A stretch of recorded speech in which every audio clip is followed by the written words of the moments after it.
Hey guys, Joe here. Today we're doing a long-term review of the 14-liter day pack by London Bridge Trading. I've been carrying it for about 10, 11 months now, just shy of a year. It was my most carried pack of 2023, and I'm glad to finally share my opinion with you guys on this. Overall, it is very good. Spoiler alert. It's not perfect. There are some things I think they could improve, but to give you an idea of how much I love this pack, this is the only pack I've ever bought in triplicate.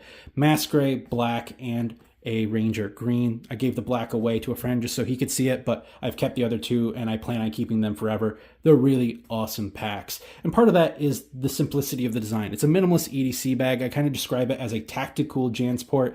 It's got that old school book bag look, but for just a little bit more than Jansport, North Face, and the other typical school bag brands, you're getting a much better quality material, but much better quality fit and finish, much better quality control, and most importantly, as a government contractor, these bags are very compliant as confirmed through numerous federal audits across the last several years. And what that means is it's not just made in the United States, it's also made of materials made in the United States as well. If you care about supporting American labor, keeping your money domestic, the Berry standard is the gold standard. And that's what you're getting here. And you're getting it for a really awesome price. So let's talk about specs, features.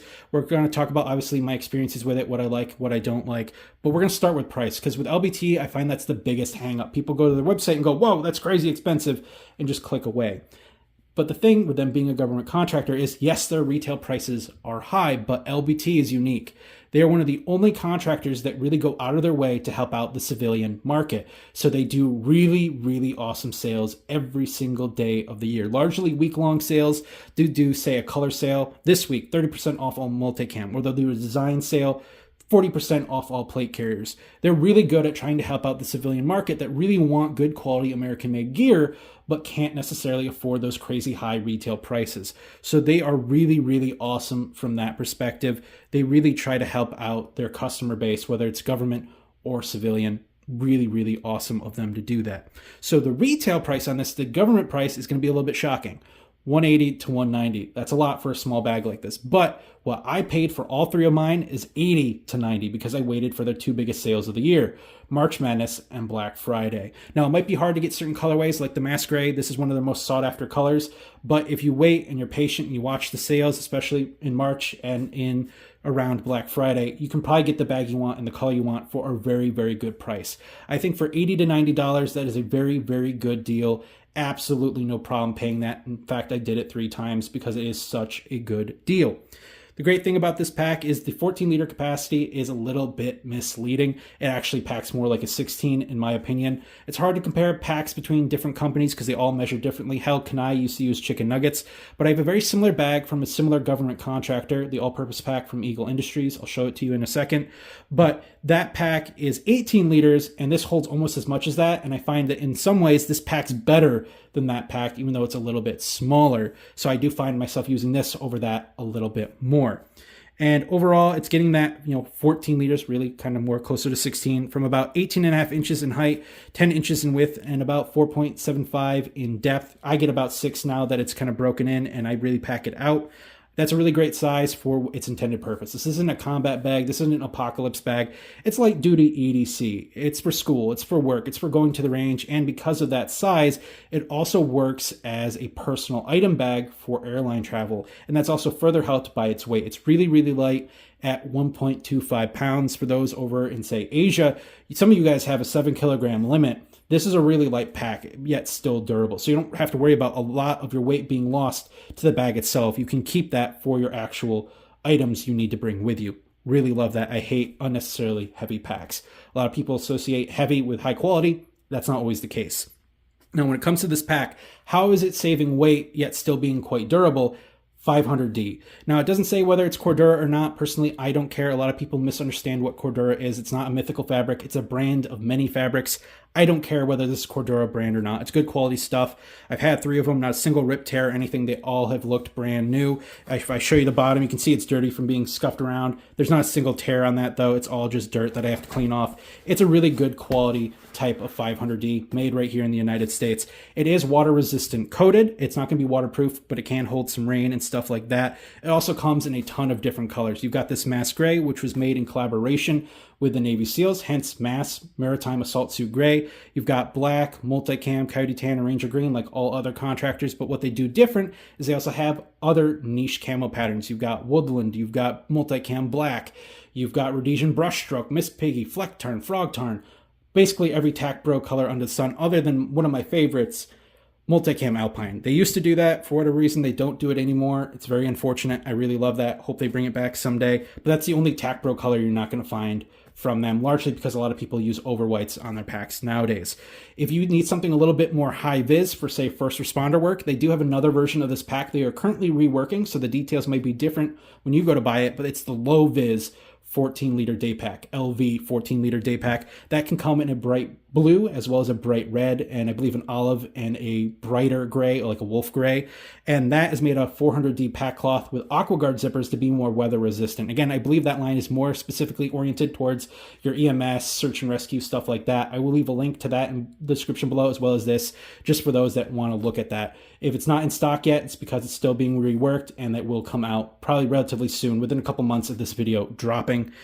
In terms of the actual negative of their 500D, there's only one, and that is that it's very rough, and it is very much going to pick up pet hair lint, especially if you use it for travel. So if you care about that, if you've got cats, huskies, or travel a lot, I would avoid the darker colors. I had the 14-liter in black. I recently gave that to a friend. It just attracted cat hair way too much. And also I have a 22-liter I sold that was in black, same issue. I would say the darkest you want to go is the, mass gray here. You can kind of see up close, yeah, it's dirty, it'll show. But from afar, this looks clean, and I think it's perfectly fine. It's a user for me. I don't care if it looks dirty or not, but some people will. Avoid the darker colors if that's you. Moving on to the front face of the bag, I really like that they went with a 2-pocket solution instead of a single slash like you see on a lot of tactical EDC bags like the GoRuck Bullet, GR1, the CT15 and CT21 from Chuyan Tactical, because with the single slash pocket, it's a lot to kind of reach down in there, and they kind of fill up and get unusable very quickly as the pack fills in. It's really kind of a struggle to get in and out, especially with some bulky items. So with this 2-pocket layout, it's a lot more usable even when the pack is full. The bottom pocket can get a little bit tight, but it's still easy enough because it's not super deep. And the top pocket, I've never had tightness whatsoever, even when this was packed out to its max. In terms of the zippers, I don't know if they're YKK or not, but they do use a lot of YKK in their other products, so I assume that they are. They're very smooth here. They come with gutted paracord. I put little heat shrink tubing on top of that to be more like GoRuck. I like the more structured kind of zipper pull. That's just a nitpick again. Maybe if they could go with non-gutted paracord, that'd be really cool to kind of have an even ground there, but I have no problem with the gutted as long as I'm not wearing gloves. I got kind of dexterity issues. That's a personal thing. So let's get these open so you can see what they can actually hold. Typically, the top quick access pocket on these bags is called the Skittles pocket because that's all it can fit. So I got a bag of Skittles in here, but it can fit a lot more than that. I've got my handy dandy knockarounds. I always use those as a standard size comparison. I've got some headphones in here. I got a pack of tissues, as well as a thing of pepper gel. I usually put also my keys in there and some other items I've taken out just for personal reasons. Didn't want to throw those on camera. And it's overall still got some room, even with all this stuff in here. It's a really nice big pocket. But as you can see here, it can kind of bow out. So with this morale patch area, which is a very generous one, I would really kind of be careful about any tall patches. This patch right here is from Moral Decay Patchwork. And if you can kind of get it in the light there, it's a take on the Bartholomew Roberts flag, one of his flags at least, most successful pirate in history, fun fact. But this is a really great high quality leather patch, 5x3. You can fit your 6x3 patches on there, safe plate carrier patches. But if you go above 3.5 tall, this bowing issue can really kind of damage those patches because then you have the excess really kind of exposed to get caught, fracture, whatever, depending on the kind of patch. It can get very quickly prematurely worn. So keep them short, but you can go as wide as you want with that morale patch area, just because that can bow out. Now with this bottom pocket, it can be a little bit harder to access as the pack fills out, especially if this is really packed out. Kind of have to kind of dig in there, and if you've got watch like me, you're going to scratch up your patches pretty easily. Just to show you what I got in here, I have a sanitation pouch. I have a little light duty, kind of one of those cheap Ozark Trail rain jackets. I've got a boo-boo kit in here and also a blaze orange bandana for putting on my pack during hunting season, just so people can see it. they're very, very functional and definitely more functional than single slash pockets you see on other bags. On the side, we have these very high quality water bottle pocket. I don't know what the material is. It's nice and stretchy, very abrasion and tear resistant, not had any single issues with them. And on top of them being stretchy, you also have an elastic closure. I like this over the typical kind of water bottle pockets you have on hiking bags that tend to billow out. You can really cinch these down. If I want them, they're there, but if I don't want them, they disappear. And I also like that better over, say, a ruck style pack or an assault style pack to be more accurate, like a Go Ruck Bullet or the CT15, because if I want to use water bottle pockets, I have to pay extra to get those. I don't have to here, and these are still very much minimalist and out of the way. I use them, say, to put a knife sometimes, like my Sculpin Knife Co. Scout. I've also got a tripod on the other side, so when I don't want to use them for water bottles, they're still quite useful for me. Flipping over the bag, this is where we're going to have some people be either yay or nay. The shoulder straps are pretty nice. They're not the most padded in the world, but they're padded enough. While the back panel material is still that kind of rough 500D, may transfer pet hair and lint to your back. You don't have to worry about it rubbing on your shoulders and maybe damaging your clothing. You have this really nice stretchy material. It's kind of like a softer version of whatever they make the water bottle pockets out of. So that's really cool. I would have liked to see that material maybe on the back, kind of like how Go Ruck is doing the 210D now. This is still grippy enough to keep it on your back, but I would have liked to maybe see that on here as well, just in case it is more aggressive. It could potentially damage some really nice clothes, like some of the higher end wools, cashmere, that kind of thing. In terms of the actual strap itself on the top, you do have a little bit of daisy chaining here. It's not water bladder compatible, but you do have a run through. You have a D-ring. You have an included sternum strap with a Velcro keep away. And then on the bottom, you have keep aways on those quick release buckles. Some people love them. Some people hate them. I'm a larger dude. I understand that certain things can rub you in the wrong way, or for women if they're more busty, but I have not had an issue with these. There's more than enough here to kind of really adjust and keep it for you. The back panel is going to be another sticking point. It comes semi-rigid. It is a stiffer foam. There's no frame sheet in here, so it'll start stiff and break in over time. You can kind of see it's got like a ridge here as mine's broken in. It's not as perfectly flat. It will kind of mold to your back over time. You do have these air channels in here. If you're not that sweaty, it will make a difference. I'm a very sweaty guy, so I still get sweat on the actual padded elements themselves, but at least it's not my entire back, so that's cool, I guess. It's really going to depend on who you are and how much you sweat. Overall, I like that it's semi-rigid, but if you like a really rigid thing, you're going to have to take advantage of a feature on the inside I'll show you. If you like a really loose pack, which I know some of you guys do, you're really going to have to take a while to break this in, which may not be as great for you as some other folks. It's kind of a Goldilocks zone. It's just right in the middle. So if you like it really stiff or really loose, not going to be probably the best for you. Now let's get on to the inside of the bag. Zip it here. Just to show you what I fit in here. This isn't quite full. I could probably pack more, but I've got my winter accessories, my driving gloves, a hat, a buff, and a shamog. And then on the inside, I've got my CPR mask. I've got a mini bleed out kit.